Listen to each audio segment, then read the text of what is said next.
පුතා නැගිටපන්. දැන් දවල් වෙලාව කියලා බලපන්. ඊයේදී රෑ වුණානේ. උඹට රෑ වුණේ මහ ලොකු රාජකාරියට ගිහිල්ලා නෙවෙයිනේ. උඹ රස්තියාදුවේ ගිහිල්ලා. මම රස්තියාදුවේ ගියේ නෑ. මම ගියේ උපුල්ලේ ගෙදර පේත් මණ්ඩපය හදන්න. අන්නර තාත්තගේ තෙල් ටික ගන්න. තෙල් ටික සාත්තුවක් කරන්නවත් කවුරුත් නෑ මේ මිනිස්සයාට. නෑ මට ටිකක් නිදා ගන්න දෙන්නකෝ. උඹ ඉතින් හැමතිස්සෙම නිදි මත තමයි. ගෙදර හිටියොත් බුදියනවා.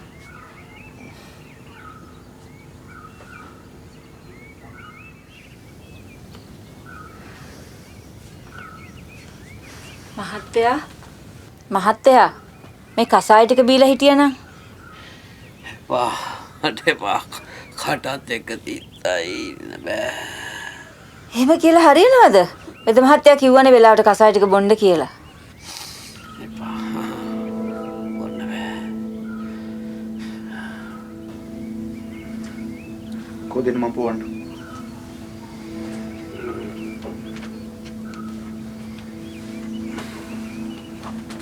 තාත්තේ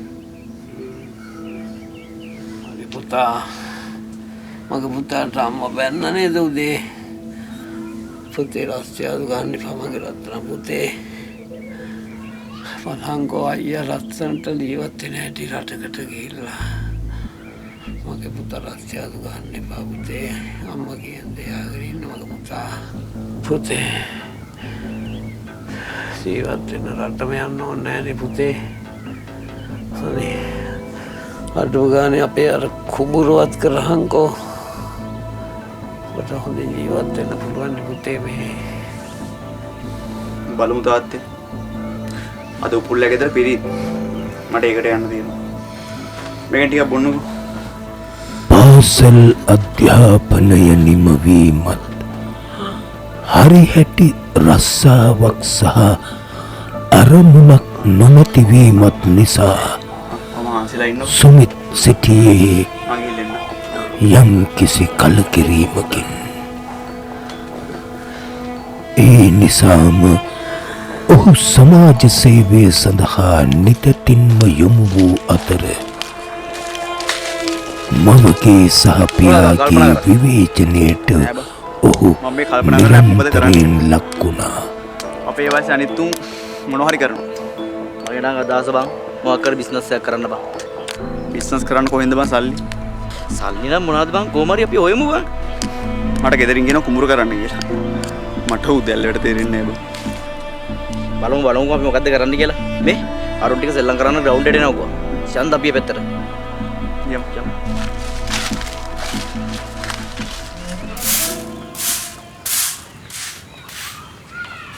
අමෙමයි යනවා. උඹ කොහෙද යන්නේ? මම යනවා යාළුවෙක් හම්බෙන්න. අන්න අයියා උඹට කෝල් එකක් ගන්න කිව්වා. ඒ මොකටද? මන් දන්නේ අරන් බලපන්. ID කෝල් ගන්න මගේ ළඟ සල්ලි නැහැ. ඒකත් මන්ද දෙන්න ඕනේ. හරි මම මොකක් හරි කරන්නම්කෝ.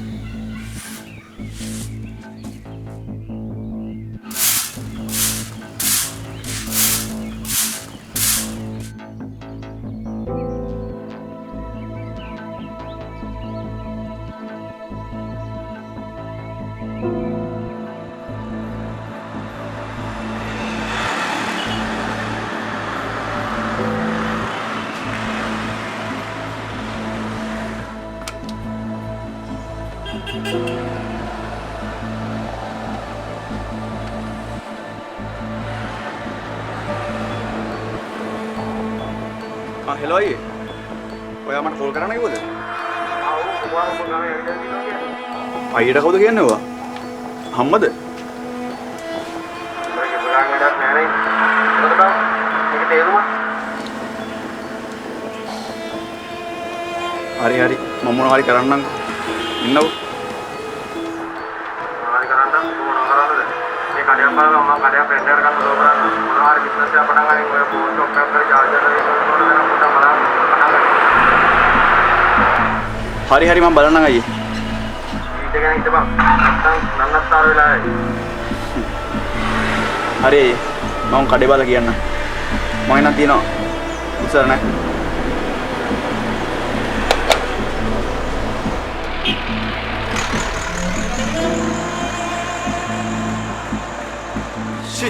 නියමයි කඩ කැල්ලක් තිබ්බනම් අපිට නියමයි බා අපේ වැඩේට. අපිට හරියන්නේ කඩයක් සෙට් උන්නේ නැහැ නේ බං තාම. ටවුන් එකේ එහෙම කඩ ගන්න බෑ බං ලේසියෙන් දැන්. කියන්නේ උණු පට්ට ගිනි ගණන් කියන්නේ. එහෙම තමයි ටවුන් එකේ නේ බං. මේ කිව්වා. උඹට දවසක් කිව්ව නේද උඹලා අයියලා කඩයක් තියෙනවා කියලා. කිව්වා හැබැයි මචං ටවුන් එකෙන් අස්සට යන්න ඕනි බං ඒක. ඒක ප්‍රශ්නයක් නෑ මට කඩේනේ ඕන. දැන් මම බලන්න. යමු.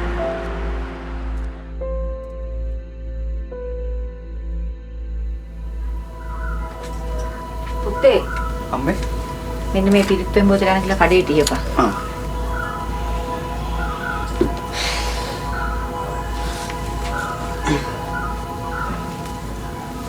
දැන්වත් හොඳට හැදියන් ඉතින්. මං හවස් වෙලා නංගිත් ඒ කඩේ පැත්තේ ඉන්න.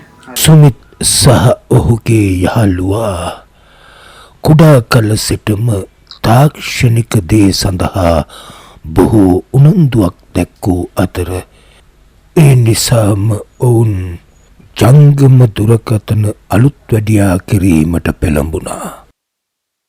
තම අම්මාගේ සහ පියාගේ පෙරැත්තත් විදේශගතව සිටින අයියා නිරන්තරයෙන් ඔහු ගැන සොයා බැලීමත් නිසා සුමිත් තම යහළුවා සමග එකතුව ජංගම දුරකථන අලුත් වැඩියා කිරීමේ සාප්පුවක් ඉතා පොඩියට පටන් ගත්තා. මගේ ලොකු ගීනයක් හැබැයි උනේ. ඔව් බං මම හිතුවෙත් නෑ මේක මෙච්චර අඩුවට අපිට දෙයි කියලා බං ඒ අයියා. වෙලාවේ හැටියට මේක මාර ඉදිරියට වටිනවා මට නම්. වටිනවා තමයි බං. බලන්න ඉඩක් තියෙනවනේ බං. ඒක නෙමෙයි. අපේ අයියා තව බඩුවක් කියවන කිව්වා. කුරියකින් ආවොත් ඔබ ගනි. හරි මම හවස ගන්නන් උනොත් ගිහින්. හරි මචං. මේ තිබායි බං. මලත් එක මොනවද ගෙනින්න. මම යන අරන් එන්න මොනවා හරි. බලන්න. බං.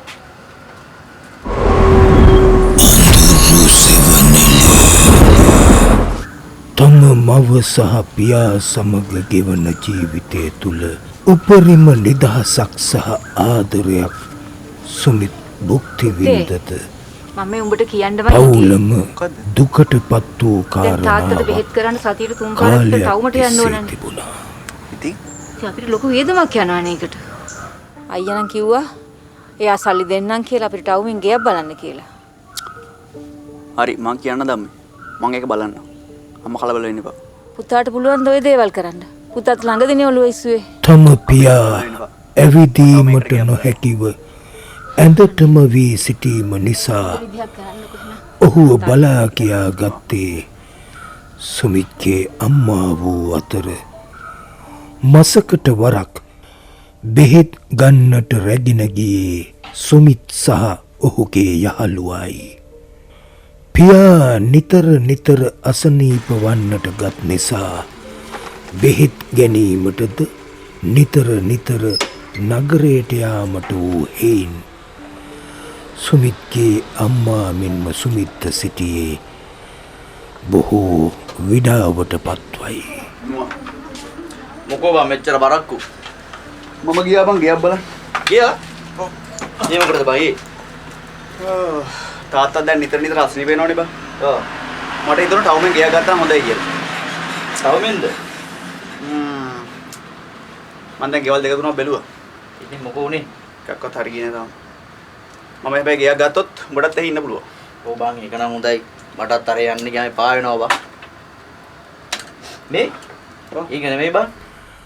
තම පියාව ඉක්මනින් සනීප කර ගැනීමට අවශ්‍ය නිසා බෙහෙත් ගැනීමට නගරයේ ආසන්නයේම රැඳී සිටීම පහසුවක් වන නිසාත් තාවකාලිකව නගරයේ පදිංචි වීමට සුමිත් අම්මාව කැමති කරගත්තා. බැලුවා.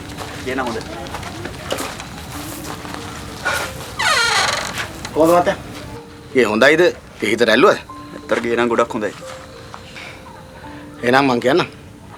ගේ ගොඩක් කට්ටිය ඇවිල්ලා බලලා ගියා. පුළුවන් තරම් ඉක්මනට ඉතින් කරන දෙයක් කරන්න. නෑ අපි අද හෙට මේනවා. මචං අපිට හෙට විතර එන්න පුළුවන්. පුළුවන්. මම ඉක්මනට ලොරියක් හොයාගන්න. අපිට ඒතර බට්ටි ඉක්මනට ගේන්න පුළුවන් නේ. එහෙම කොහොමද කරන්නේ? මේ වෙලාවක් බලන්න ඕන තව කොච්චර වැඩ තියෙනවද? කාර කතා කරන්න එපා අම්මේ. මචං ඔබ හෙට මම යනවා අරගෙන. මං කියනවා. අපි මහත්තයා මේ ඇඩ්වාන්ස් එකක් දීලා යන්න. බොහොම ස්තුතියි. හරි. මං එහෙනම් කාටවත් දෙන්නේ නැහැ. එනකම් බලන් ඉන්න. හරි බොහොම ස්තුතියි. හරි අපි යන්න දෙන්න. අපි යන්න. හරි මත ගිහින්. මම එනම් පල්ලෙහාට යනවා. හරි.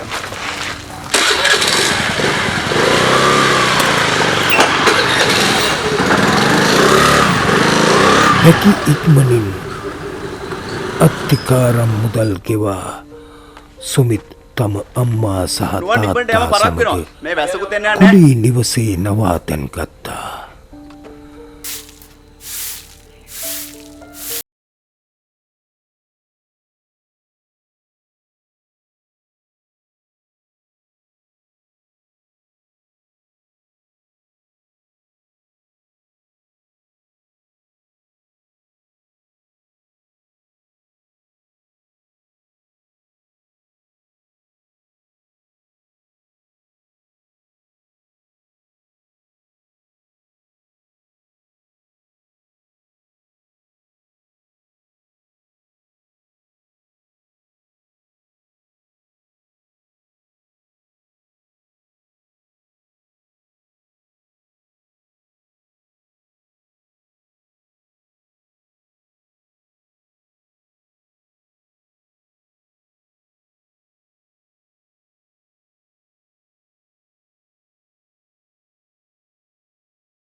මං දන්නව මොනවද කල්පනා කරන්න කියලා.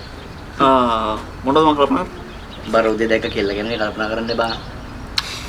පිස්සු බම්බට විකාර. මේ එකක් කියන්න.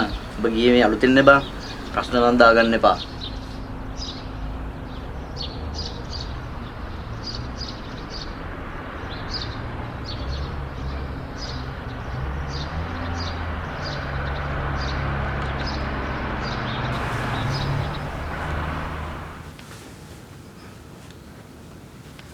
කැවද බං?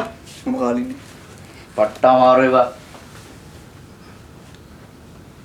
මේ මම ඔබට දවස් කීයක් කිව්ව ධර්ම ඇඳුම් දාන්න එපා බං. පිළිවෙලකට තියහන්කෝ. හරි හරි බං මං ඕක නිමාඩු පාරේ අස් කරලා දෙන්න. මේ පිළිවෙල. නේ? යන්දාන්න. බෑ මං. හැබැයි අම්මා ඇති මේ කුස්සියේ. නෑ නෑ අම්මා කුස්සිය අතු ගාගෙන කාමරේට ආවා. ආයෙ බෑ මං කොමන් එන්න.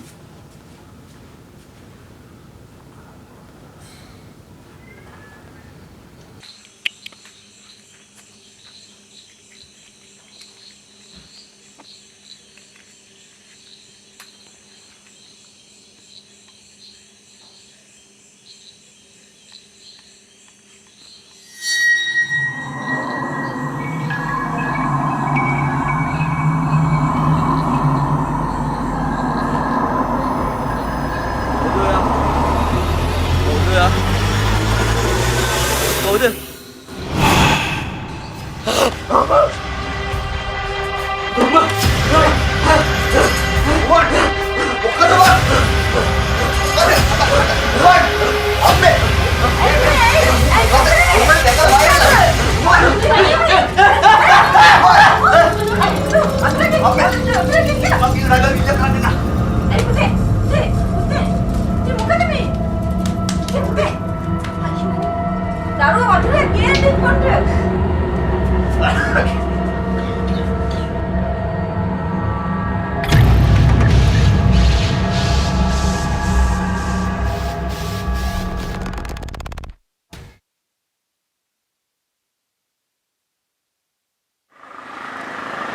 Hello aunty.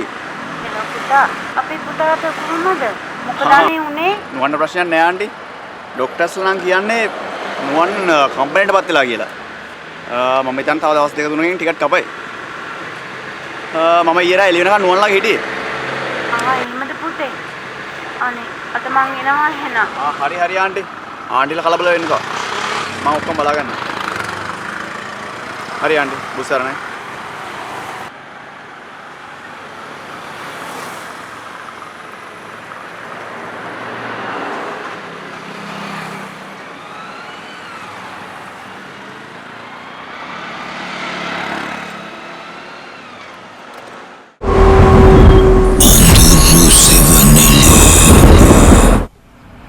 කුලී නිවසේ පදිංචියට ගියදා සිට ඔවුන්ගේ වැඩවලට කාලය ඉතිරි කර ගැනීමට පහසුවක් වුවද යම් යම් සිදුවීම් නිවස තුළ සිදුවන්නට ගත්තා. ගෙදර ඇතුළතද යම් ගුප්ත ස්වභාවයක් නිතර නිතර පෙන්නුම් කළ අතර ඇතැම් ශබ්ද රාත්‍රියේ ඇසෙන්නට වුණා. හෙලෝ මචං. උඹට දැන් කොහමද? මේ ඩොක්ටර් ආවද? හරි හරි මචං මමත් මේ දැන් ආවේ මචං. හරි හරි මචං මම උඹට කෝල් එකක් දෙන්නම්. රයිට් ඕකේ.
මොකද්ද මන් දැකපු විකාරේ?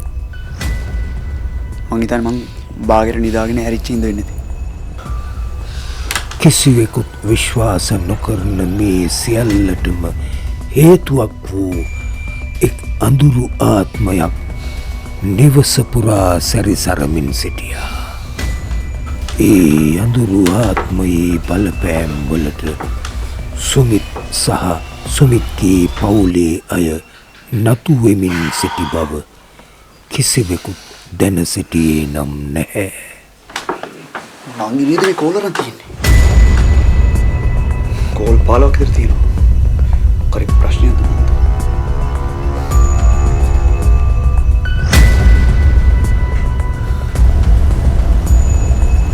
හෙලෝ නංගි. මේ මොකක් හරි ප්‍රශ්නයක්ද? මම කීඳන්ද ගන්නෙ? මට හොඳටම නිින්ද ගිහලා හිටියේ. කො අම්මලා? මේ මමයි අම්මයි එනකොට පරක්කු වෙයි තාත්තට තෙල් සාත්තුවක් කරනවා. අයියෝ කියන්න මට මෙච්චර කෝල් ගත්තේ ඔයා. අම්මා කිව්වා කුසියේ නූඩ්ල්ස් පැකට් එකක් ඇති හදන් කන්න කියලා. හරි හරි මං හදන් කරන්න මොනවා හරි. අයියේ නුවන් අයියට කොහොමද? නුවන්ට ප්‍රශ්නයක් නෑ යා හොඳයි. හරි හරි. ඔයාලා පරිස්සම ඉන්නකෝ. මං දිනනවා.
විශ්වාස කළ නොහැකි සිදුවීම් සිදුවෙද්දී පවා සුමිත් මේ පිළිබඳව කිසිම අවබෝධයක් නොතිබූ නිසා ඔහු කිසිවක් ගණන් ගත්තේ නැහැ.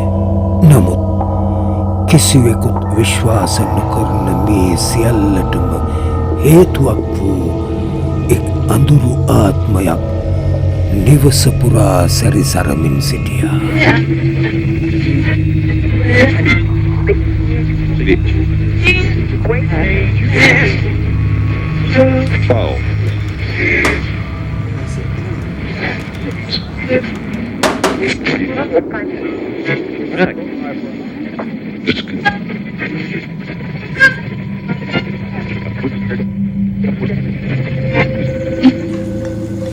ඒක නෙවෙයි අම්මේ.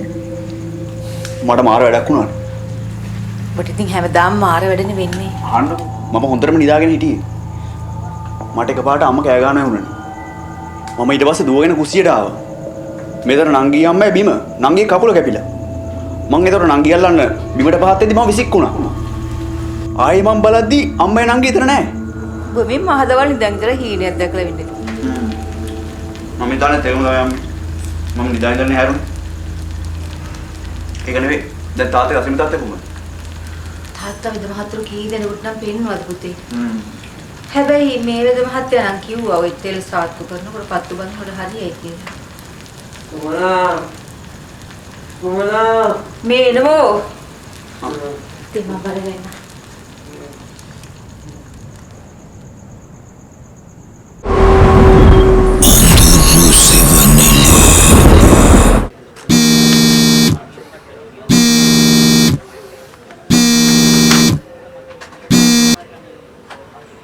හෙලෝ නංගි. ඇයි මොකක්ද ප්‍රශ්නයක්ද? කියනවා. ඉනෝ ඉපටෙන්.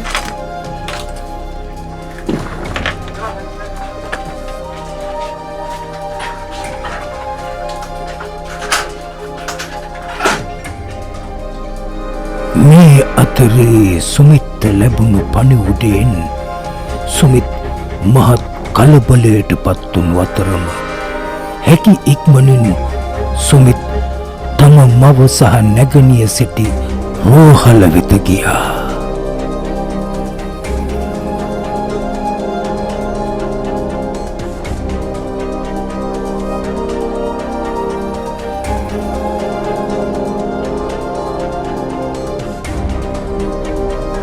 මොකද හදිස්සිය මම්මේ? මොකද ප්‍රශ්නේ? තාත්තට අමාරු වුණා පුතේ. මොනවා? කොහෙන්ද තාත්තා? තාත්තා ICU එකේ අයියේ. හා? මොකද උනේ? අනේ මන් දන්නේ එකපාරට වෙවුලන්න ගත්තා. ડોක්ටරන් කියන්නේ කම්පණයට කියලා. හොඳ වෙලාවට රේහා ගෙදර දුව හිටියේ. එළමගේ ත්‍රිවිලර් එක අරන් ආවේ. කොයි නංගි? හදිසියේ තම පියා අසනීප වීම සුමිත්ට කම්පනයක් ඇති කරද්දී ඔහුට යම් සැනසීමක් රැගෙන ආවේ තම අසල්වැසි නිවසේ සිටි තරුණියයි. நேரம் காற்றின் தேவாதில் சாராதே අයියේ නංගි අනේ වට ගොඩක් ස්තුතියි. අනේ ඔබට ස්තුති කරන්න ඕනේ නෑ අයියේ. මම නංගි නමවත් දන්නේ නැහැ තාම. මම වෙනුරි. මම සමිත. අනේ ලෙඩු බලන්න දෙනවලු. පියන් තාත්තා බලන්න. එහෙනම් අපි යමු.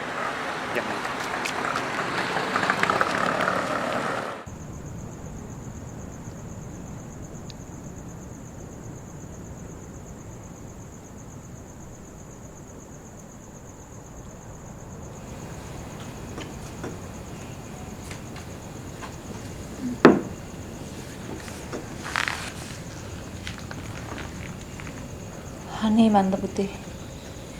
අපිට මොනවද මේ වෙන්නේ? හැමදාම ප්‍රශ්න. එහෙන් නුවන් පුතා බය වුණා. තාත්තා ICU එකේ. මොන වෙන්න දම්මේ? ඕ එතන හිතන්නේ පාම්මේ. ඕ විකාර බහූත දේවල්. බහූත නෙවෙයි පුතේ. අපි මේවට ආවේ වෙලාවක් බලන්න නැතුවනේ. කොයි තිඹ මං කින්දේ ඇහුවේ? මේ ගෙවල් වල දෝෂ. ඔය බහූත දේවල් වැඩි හිතක් තමයි විකාර වැඩි වෙන්නේ. මං හෙට උදේම යනවා පුතේ මාතර ලොකු නැන්දලා ගෙදර. එහෙ හොඳ කපු මහත්තයෙක් ඉන්නවලු. ඒ දේවල් වලට ගිහලා මොන හරි කරන්න ඕනේ මේ ආරක්ෂාවක් අපිට. මම දන්නේ අම්මේ. අම්මලා හොඳ විදියක් කරන්නකෝ. මම මේව කරන්නේ අපි හැමෝගෙම හොඳටනේ. අම්මා හිතලා බලලා හොඳ වැඩක් කරන්නකෝ. හරි එහෙනම්. අපි එනකොට ටිකක් පරක් වෙයි. උඹ වේලාහෙනින් ගෙදර වරි. මං නංගිට බත් ටිකක් බෙදලා දෙන්න යනවා.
මාතර ඥාති නිවසකට ගොස් සිටි නිසා එදා රාත්‍රියේ නිවසේ සිටියේ සුමිත් පමණයි. රාත්‍රිය පුරා වහින්නට වූ නිසා සුමිත් නිවස තුළටම වී කෙටි ආහාරයක් සකස් කරගත් අතර සුළු මොහොතකින් වූ සිදුවීම නිසා ඔහුට කිසිවක් සිතා ගැනීමට පවා නොහැකි වුණා.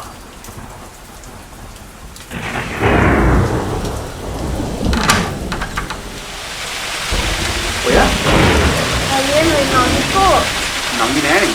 අම්මා ඉන්නවද? අම්මත් නෑ. ඇයි මේ රෑ වෙලා? අනික මේ වැස්සේ. ගෙදර කවුරුවත් නෑ. මම බයයි කරනකොට.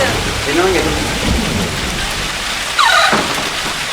මහවැස්සේ ඇති වූ අකුණු ගැසීමට දුවේ අසල්වැසි නිවසේ තරුණ මේ වැස්සේ තෙමී ගැනීම සුමිත් සොයාගෙන පැමිණීම ඔහුව විමතියට පත් කළා. ඔයා හොඳම කෙරෙලා නේද? මම තෝරලා කරන්නේ. ඔයා කෑම කාලේ? මේ අයියේ මට බඩගින්නේ මම හදපු උල්ලසයක් තියෙනවා. මාත් එක්කම. නෑ කමක් නෑ අයියේ මට අයියේ ගෙදර යනවා ආ කන්න.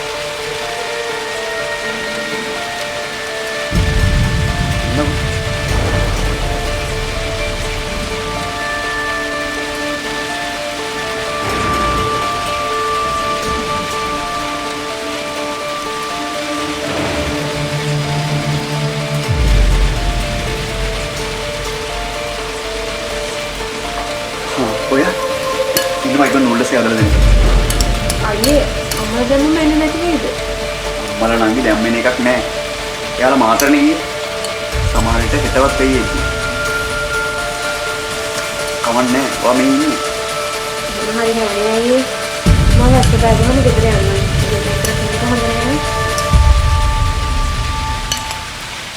අයියේ වොෂ්රූම් එක කොහෙද තියෙන්නේ? ඔයා හදපියන්නේ. ඒ රාත්‍රියේ සුමිත් නොදන්නා බොහෝ දේ සිදුවෙමින් තිබුණා.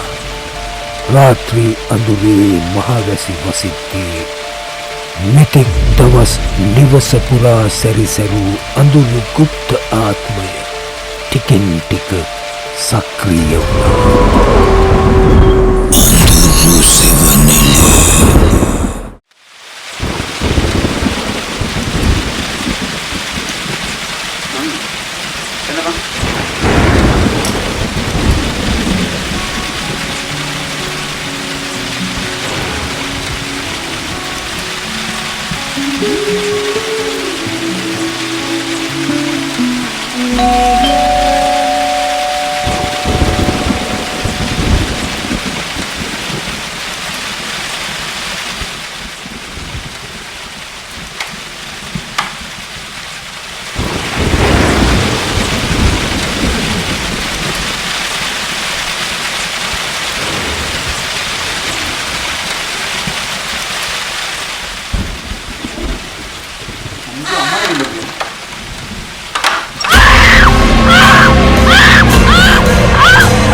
රාත්‍රියේ සිදු වූ සිදුවීමත් සමග සුමිත් සිටියේ අධික කම්පනයකින් යුතුවයි. ඔහු කෙතරම් බියවීදයක් රාත්‍රිය පහන් කර තිබුණේ නිවස තුළ නොව එළිමහනේ සිමෙන්ති බැම්මක් මතයි. ඔයා මොකද අමලත් එක්ක කරන්නේ? ඔය අපේ ගෙදර නී හිටියේ. ඇයි මට නොකිය ගියේ ඔයා? මට පිස්සුද අයියේ? මේ ඇන්ටලත් එක මාත රැඳේ. නෑ අම්මේ. මේ අයියා අපේ ගෙදරට ආවා. ඊයේ වහින වෙලාව මෙයා අපේ ගෙදර හිටියා අම්මේ. ඔයාට මතක නැද්ද? ඔයා ගොරෝන් වෙලාව මගේ අතින් අල්ලගත්තා. ඇයි ඔයා මට නොකිය ගියේ? පොඩි පිස්සුද පුතේ. මේ දරුවා අපිත් එක්ක මාතර ගියා නේ යුතේ. එන්න කට්ටිය මහත්තයා කියපු දේවල් හරියටම හරි. මොනවද අම්මේ? මොනවද මම්මේ? කට්ටිය මහත්තයා කිව්වේ? යමකෝ ගේ ඇතුළට. බෑ. මට ගේ ඇතුළට එන්න බෑ. ගේ ඇතුළේ කවුද ගෑණියෙක් ඉන්නව අම්මේ? මොකද වෙන්නේ පුතේ? කට්ටිය මහත්තයා උඩ පිළිකුපිය දුන්න මට.